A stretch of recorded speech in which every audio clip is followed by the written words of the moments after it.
Actually, I started my photography journey I think in around 80s.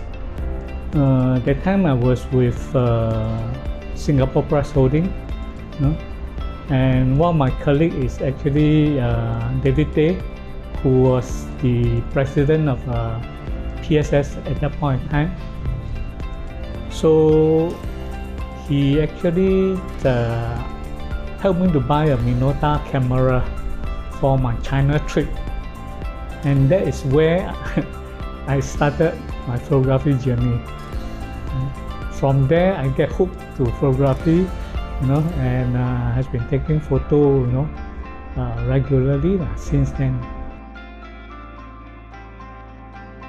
To me, I think photography is a very good hobby, in the sense that you can do it alone or you can do it with friends. Even if you are busy in your work, let's say for example you are busy, even you go overseas for business trip or whatever, if you want, you can still squeeze out some time to take some photo that you like and all that. You can also go out with a group of friends together to enjoy the hobby together. And the other thing I like about photography is that it also helps us to look at things from different perspectives. In photography, we always share with our students that you can look at things from different angles, and you will discover something extraordinary from something that you may think is very normal. I think photography basically is painting with light. So I think the lighting is one very critical factor to consider. But more importantly, I think it also enables us to try to capture those moments that we think is worth retaining. So you need to train to have an eyes for photography. When you go to a place, you can look around and see what are the things that is unique, that could attract your attention, or what are the things that you think that it could allow you to share with your friend through your photography. So lighting, of course, is very important, but sometimes the situation like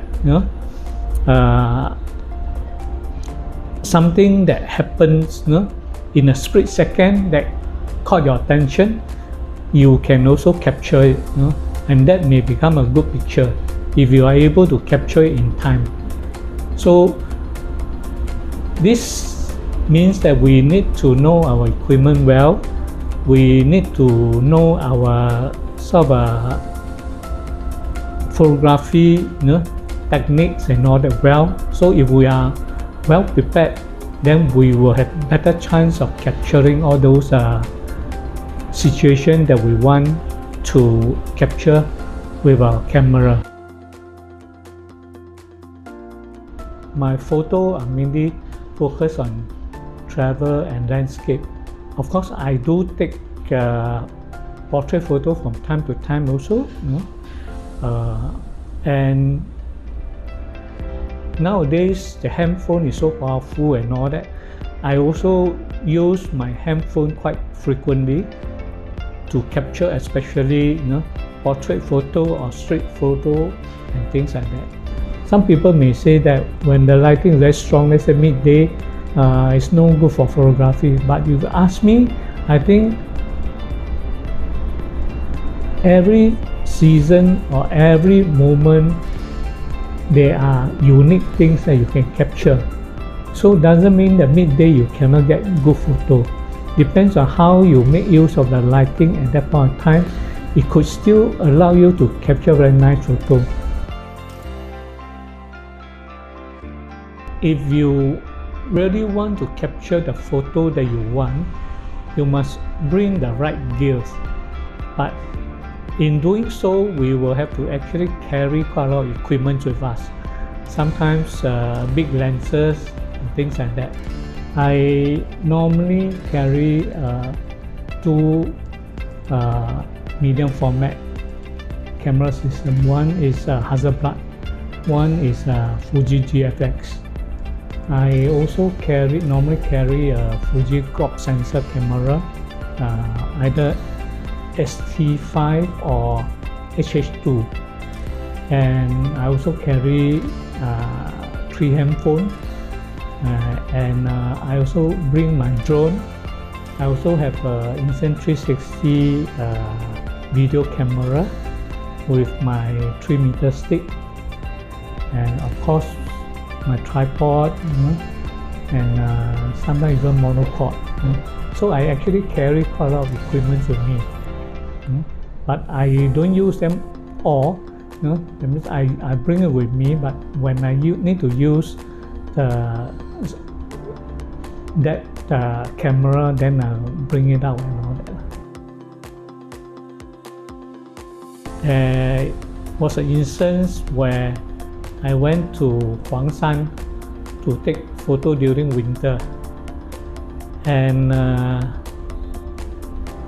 I was trying to use 70-200 lens to take a photo at the top of the mountain, and because the weather is so bad and all that, and the area that I stand is also quite narrow and all that, so I really have difficulty to pull out my lenses and to take photo and all.